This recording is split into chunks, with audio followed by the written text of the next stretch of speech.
Então, vamos lá. De acordo com a origem das rochas, lembrando que toda rocha ela é um agregado sólido de um mineral ou mais. Então, toda rocha é constituída por minerais, né, basicamente. E todo mineral, ele é fruto da composição ali de elementos químicos, beleza? Então, todo elemento químico geralmente pode ser encontrado em estado puro ou presente nos minerais, né? Porque eles se associam para formar os minerais. Belezinha? De acordo com a origem das rochas, como elas se formam, a gente pode ter 3 tipos de rochas. As rochas magmáticas, a gente já viu isso aí na semana passada, um pouquinho sobre elas. As rochas magmáticas, elas têm esse nome, obviamente, porque elas são formadas através do resfriamento e da solidificação do magma, né? Que fica lá no manto. Lembra daquela camadinha abaixo da crosta? A gente está na crosta agora. Abaixo da crosta a gente tem um manto. Então, o magma que está lá no manto, que ascende, que chega até a nossa crosta, seja na parte interior da crosta ou na parte externa da crosta, onde a gente está agora na superfície, ele vai resfriar com o tempo e vai se formar as rochas magmáticas. As rochas magmáticas têm um outro nome, elas também são chamadas de rochas ígneas, como está aqui no livro de vocês. Aí, as rochas ígneas ou magmáticas, elas têm 2 tipos. A gente pode encontrar dois tipos de rochas magmáticas ou rocha ígnea. As rochas ígneas podem ser intrusivas, que também são chamadas de plutônicas ou abissais. E as rochas ígneas, elas também podem ser extrusivas, ou também chamadas de vulcânicas, tem esse nome porque se forma através da lava vulcânica, ou também podem ser chamadas de efusivas, certo? Precisa ficar decorando esses nomes não, mas é importante vocês saberem, importante, porque essa parte agora a gente vai encontrar muitos nomezinhos assim específicos. Então vão guardando esses nomes, vão começando a estudar bacaninha. A parte física da geografia é um pouquinho mais complicada, algumas coisas, do que a parte de humanas. Então fiquem bem atentos. Maria Clara, lava aí o olho, vai dar certo. Eu tô aqui já. Pronto. As rochas ígneas ou magmáticas intrusivas são aquelas que se formam onde? No interior da crosta ou na parte superior da crosta? Na superfície da crosta. Intrusivas. Intro vem da questão de ser dentro, né? Intro, dentro. Extrusiva, porque é a parte externa. Extrusiva externa, na superfície. Intrusiva dentro da crosta. Toda rocha magmática, ela se forma na crosta. Seja na parte interna da nossa crosta, aqui abaixo da gente, ó. Embaixo da gente. Seja na parte interna, seja na parte externa, aqui na superfície. Mas eu vou dizer como é que elas se formam.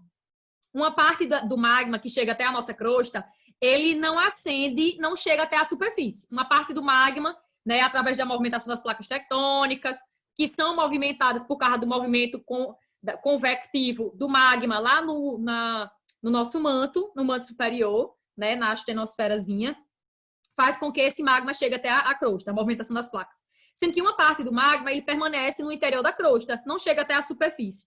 Esse magma que fica no interior da crosta, ele vai ser resfriado. Da mesma forma que o magma que é expelido pelos vulcões, também vai ser resfriado. Qual é a diferença? É que o magma que é resfriado no interior da crosta, ele vai dar origem a uma rocha magmática ou ígnea, chamada de rocha magmática intrusiva. Porque vai o quê? Vai se resfriar aquele magma no interior da nossa crosta, né? Dessa camada sólida externa que a gente vive sobre ela. Então, aqui no interior da crosta, onde a gente está agora, podem ser formadas rochas magmáticas intrusivas. Professora, as intrusivas, elas têm cristais maiores, né? Por quê? Porque os cristais da rocha ígnea intrusiva, ela tem cristais maiores? Porque ela se resfria, o magma no interior da crosta, que a temperatura é maior, não tem ação da atmosfera, né? No interior da crosta, esse magma ele vai se resfriar de forma mais lenta, mais devagar. Portanto, ela se forma, essa rocha magmática no interior da crosta, a intrusiva, se forma de uma forma mais lenta. Portanto, os cristais dela são bem maiores, dá tempo de se formar, ficarem lá bem bonitões. Como, por exemplo, na rocha ígnea intrusiva chamada de granito. O granito que a gente vê no paralelepípedo, que a gente pisa diariamente, que é muito utilizado também para construção de casa, de prédio, e por aí vai. O granito é uma rocha ígnea intrusiva. Então, toda rocha ígnea intrusiva, porque se formou dentro, no interior da nossa crosta. Belezinha?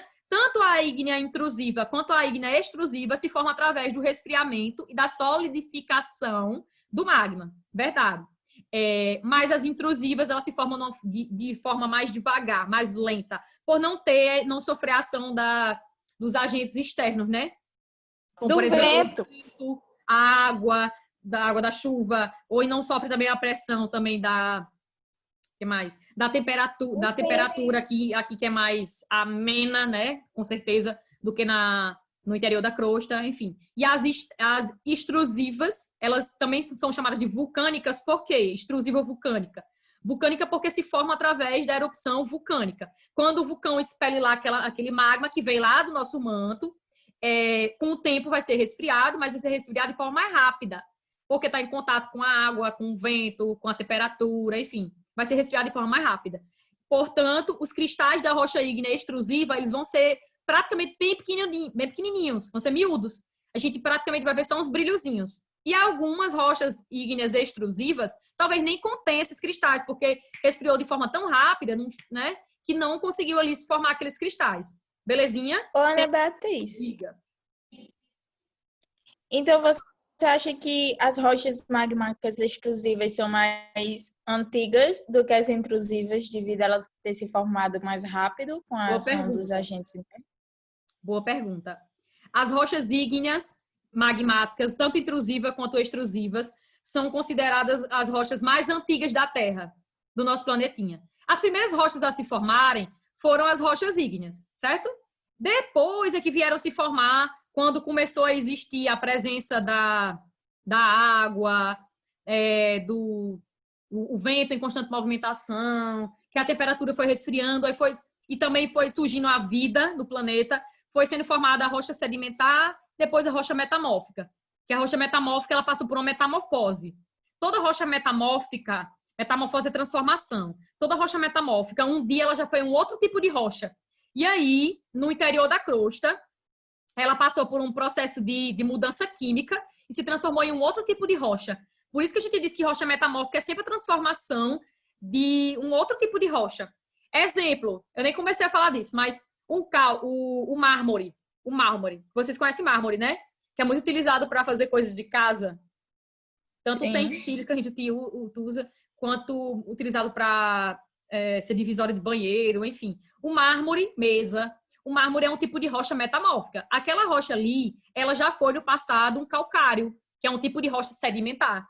Toda rocha metamórfica, no passado, ela já foi um outro tipo de rocha. E aí, no interior da crosta, ela pode ter sido, como é que eu posso dizer, soterrada por outros tipos de rocha, outros sedimentos. E aí, por causa que ela estava no interior da crosta, sofrendo a pressão da temperatura, que é maior, e da pressão interna, né, que faz sobre camadas mais baixas da crosta, fez com que essa rocha ela se transformasse em outro tipo de rocha. Mudou sua composição química, transformando ela em outro tipo de rocha. Eu tenho uns slides aqui para mostrar isso. Um exemplo bem...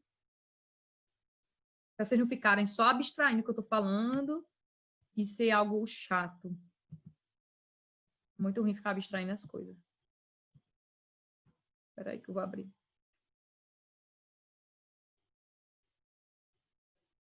Eu estou tentando ir devagar com vocês para que vocês compreendam. Não adianta eu correr e vocês não entenderem. Vamos lá. Pronto. Estão vendo isso aqui? Tipos de rochas. Granito, arenito e gneiss. Estão vendo? Tá. Digam sim. Pronto. O gneiss... O gneiss é uma rocha metamórfica. Eu disse que toda rocha metamórfica vem dessa questão de metamorfose. Ela passou por um processo de transformação. Transformação dos seus elementos químicos, dos seus minerais. Foram modificados com a ação de quê? Da temperatura e da pressão no interior da crosta, da nossa crosta. Abaixo aqui da gente. E aí, essa rocha aqui, o gneiss, por exemplo, né, já que está aqui o gneiss. O exemplo, o gneiss era, no passado, essa rocha aqui, ó, o granito. O granito, no interior da crosta, ele passa a modificar a sua composição química com a ação do tempo, né? Por causa da pressão e por causa da temperatura. E se transforma nessa rocha aqui, no gneiss. Professora, toda rocha metamórfica no passado já foi outro tipo de rocha? Exatamente. Por isso que ela tem esse nome, metamórfica. Certo? Essa daqui, o arenito, é uma rocha sedimentar. Vamos ver já, o próximo passo. A gente vai ver agora como é que se forma essa rocha. A rocha sedimentar. Sedimentar, está dizendo, porque é uma rocha... Oi? Não, a sedimentar também vem da transformação de uma... ela tanto pode se... Vamos ver agora como é que se forma ela. Mas a rocha sedimentar se forma através de sedimentos. Obviamente, né? Já tá o nome, sedimentar, sedimentos. Sedimentos que podem vir de onde? É isso que vocês vão ver agora. Vem de onde os sedimentos para formar a rocha sedimentar? Pode vir de onde? De outras rochas. Pode vir matéria orgânica também. Ou então de precipitados químicos, que vai se precipitando ali naquela área e vai formando as camadas horizontais. O que a gente sabe de cara é que toda rocha sedimentar ela é formada por sedimentos, certo? Restos de poeira, de areia, de fragmentos rochosos menores que vão sendo depositados em áreas mais baixas. Matéria orgânica, tipo restos de animais, de vegetais, vão sendo colocados ali naquela área e com o tempo vão sendo cimentados, como é que eu posso dizer? Solidificados, certo? Formando a rocha sedimentar. E toda rocha sedimentar, eu acho que é a mais fácil de identificar na natureza. É a mais fácil. Por quê? Porque a rocha sedimentar, ela sempre está em forma de camadas horizontais. Toda rocha sedimentar é assim, ó. Tá vendo? Ó? Essas camadas são chamadas em geologia de estratos. Estratos. Eu tenho outro exemplo aqui de rocha sedimentar. Exemplo essa daqui, ó. Tá vendo? Também é uma rocha sedimentar. Ó, por isso que eu digo que ela é mais fácil de identificar, porque ela sempre está em camadas, sempre está em estratos horizontais, sempre. É claro que você pode encontrar uma rocha sedimentar que tenha os estratos um pouco abalados por causa da ação da tectônica de placas, pode ocorrer. Mas toda rocha sedimentar ela está disposta em estratos, certo? Que a gente vai chamar de camadas, mas são estratos. E detalhe, os estratos da parte inferior dela, obviamente, são estratos mais antigos, que se formaram no tempo, né, uma idade geológica da Terra mais antiga. E os mais recentes, os sedimentos mais recentes dessa rocha se encontram na parte superior. Por isso que esse tipo de rocha aqui, ele é muito utilizado para se estudar o que aconteceu, não só esse, mas todas as outras. São muito utilizados para estudar o que aconteceu na Terra em um outro período, em outra era geológica. Por quê? Porque elas guardam resquícios do passado da Terra, do nosso planetinha. E dá para a gente entender, compreender a dinâmica do planeta a um tempo onde não existiam seres humanos. Certo? Nós somos muito recentes, então como é que a gente sabe? Lembra que a gente viu um pouquinho sobre geocronologia, que é essa parte da ciência que vai estudar através das rochas, dos vestígios de animais, enfim, que restam aqui para a gente saber o que aconteceu em um outro tempo, ver como é que evoluiu a vida no planeta e até como se deu a evolução do próprio planeta Terra. Então, essas rochas, elas guardam vestígios. Vamos sair daqui. A gente já viu um pouquinho. Sim, o granito é uma rocha ígnea intrusiva ou extrusiva? O granito? Intrusiva. Intrusiva. Também é chamada de plutônica, rocha ígnea plutônica ou rocha ígnea abissal. Tem esses três nomes: intrusiva, plutônica ou abissal. Vão tentando se familiarizar aí com os nomes. Não precisa decorar, mas vão se familiarizando. E detalhe, o que é que diferencia uma rocha ígnea intrusiva de deixar com nomes mais famosos, não? O quê? Não é mais fácil a gente deixar com nomes mais famosos, não? Intrusivo, né? Intrusivo e extrusivo. Mas se eu utilizar, se vocês forem fazer Enem, outra coisa do tipo, outra prova, pode ser que eles utilizem esses outros dois nomes. Intrusiva, plutônica ou abissal. E no caso da extrusiva, pode ser que vocês vejam também na questão outros nomes, como vulcânica ou efusiva. Eu estou falando logo porque eu não quero que vocês cheguem na frente e sofram um baque. Então, estou dizendo logo. Elas podem ser chamadas também de outra forma. Sim, me digam aí, para a gente avançar, qual é a diferença da rocha ígnea intrusiva para a extrusiva? A intrusiva é formado no magma, na nossa crosta. Eu troquei então. Pelo resfriamento do magma da nossa crosta. E a extrusiva é do magma é da crosta? Não é do manto, não, Maria? É do manto. Qual da crosta. Maria, eu pensei que a gente pisava no chão, não em lava, mas então. Se bem que você pisa em lava. Mas é uma lava que foi resfriada e solidificada. Você pisa também. Mas eu entendi o que você quis dizer, eu entendi. A lava no quesito de ser pastosa, né? Uma espécie de um líquido. Sim, eu estou esperando que você me diga a diferença. Como é que se forma a rocha ígnea intrusiva e extrusiva? Pera aí, deixa eu dizer, Marcos. Aí depois você diz. A intrusiva ela é formada no interior. E a extrusiva no De exterior, onde? resfriamento. De Do onde? magma. Do magma! Não é não? Da crosta. Peraí, você tá dizendo pra mim, Maria, que a rocha ígnea, ou magmática, é formada no magma. Ela não é formada no magma. Pelo Oxi. resfriamento.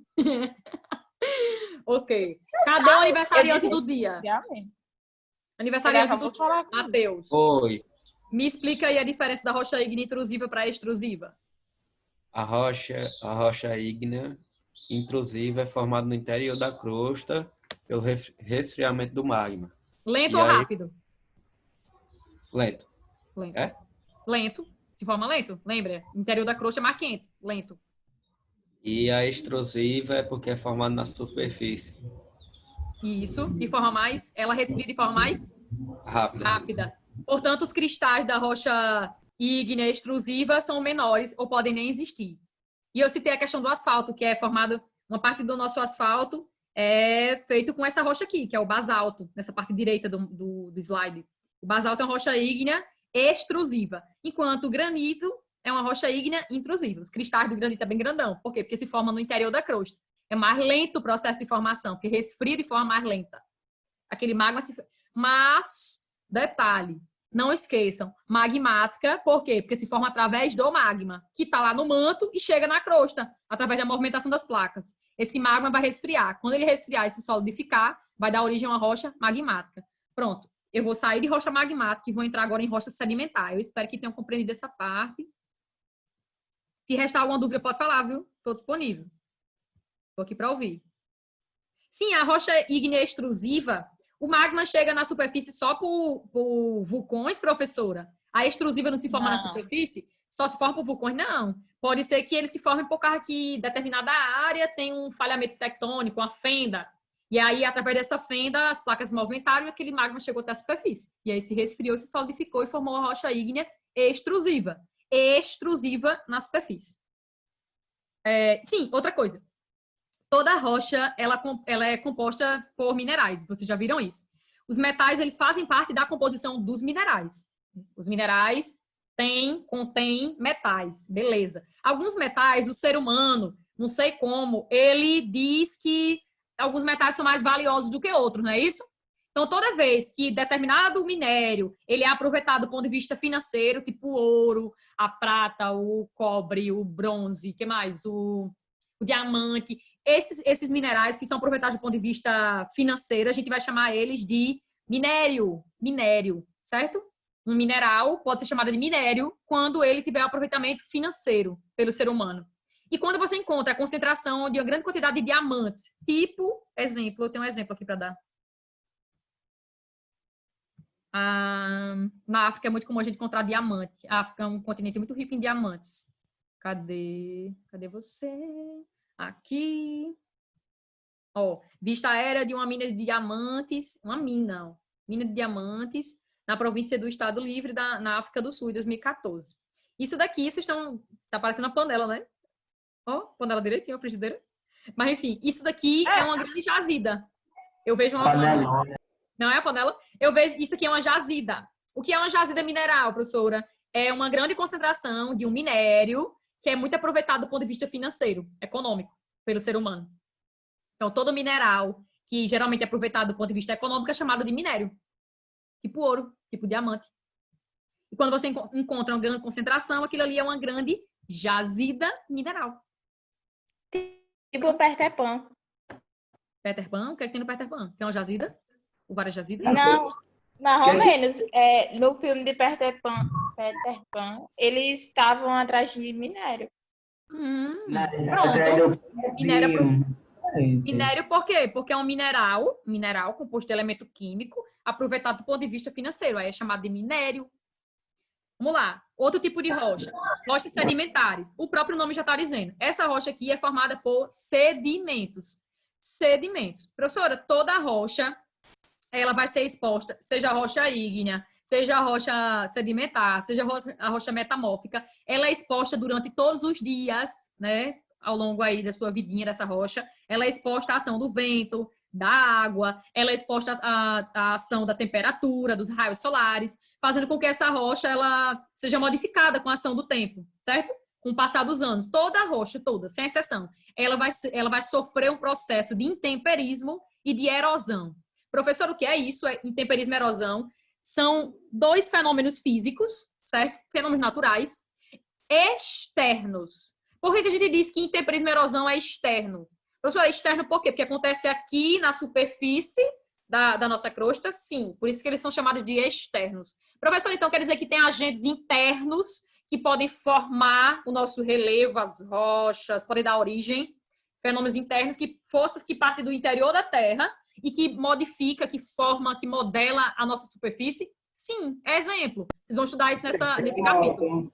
Terremoto pode ser tipo modelo, assim. E seria o quê? As forças internas. A gente vai chamar isso, quando estiver estudando já, relevo, né?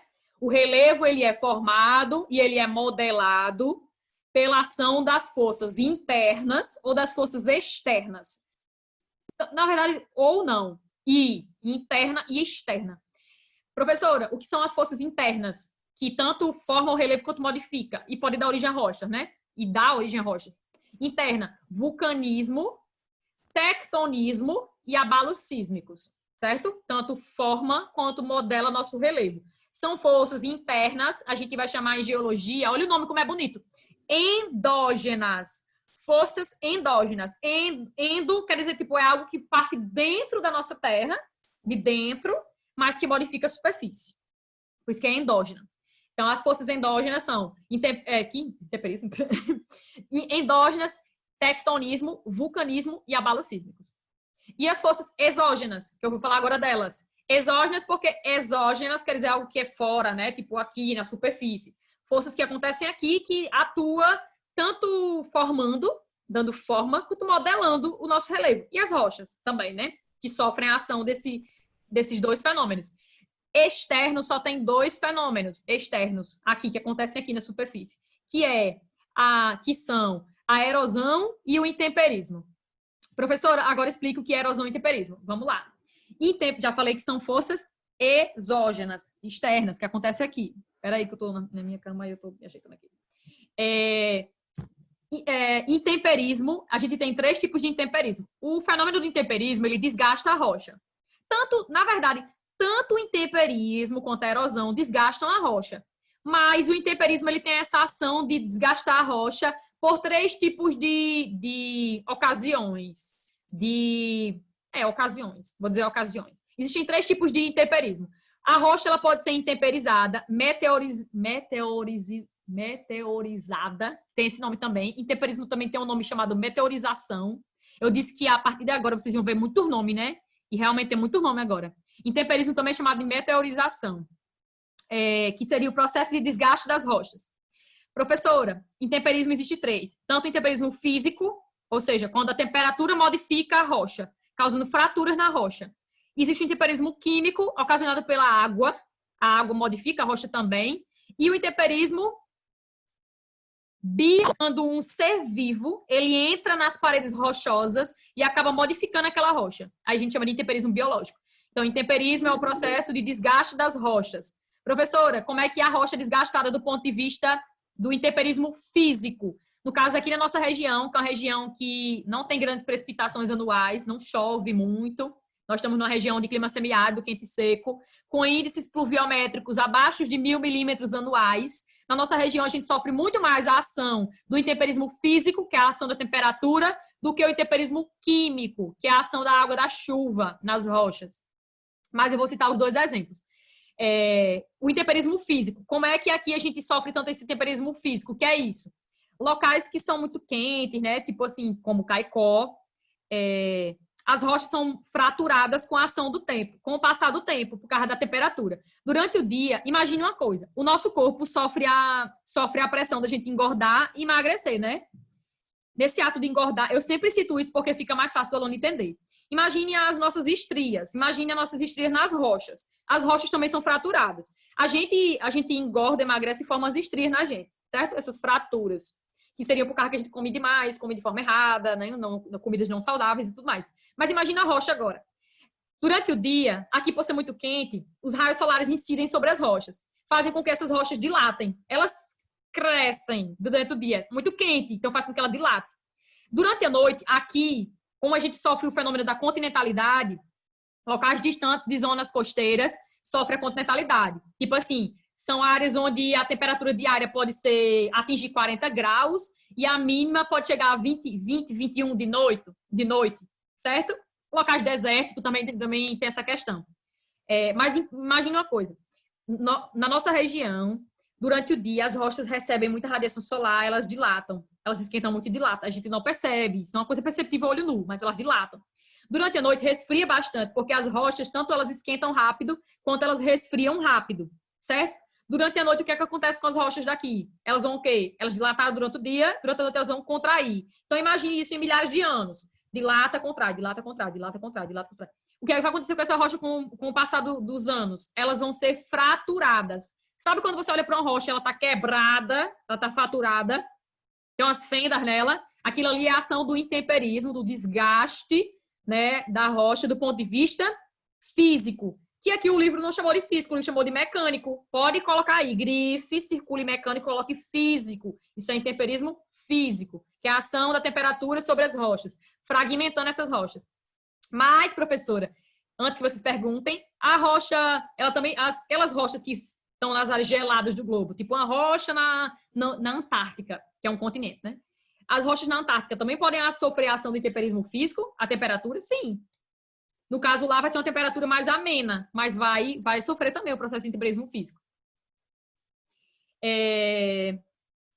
O intemperismo pode ser físico, mecânico, que tem aqui, químico, que é quando a água da chuva ela muda a composição química da rocha, quando ela entra nas paredes rochosas, né, ali nas fissuras da rocha, ela vai modificando quimicamente a rocha. Isso se reflete, sabe em quê? Sabe quando vocês estão viajando e vê que uma determinada rocha, ela, numa serra ou no maciço, tipo num resto de rocha que sobrou ali naquela região, você nota assim, a parte superior da rocha tem uma cor e embaixo tem outra.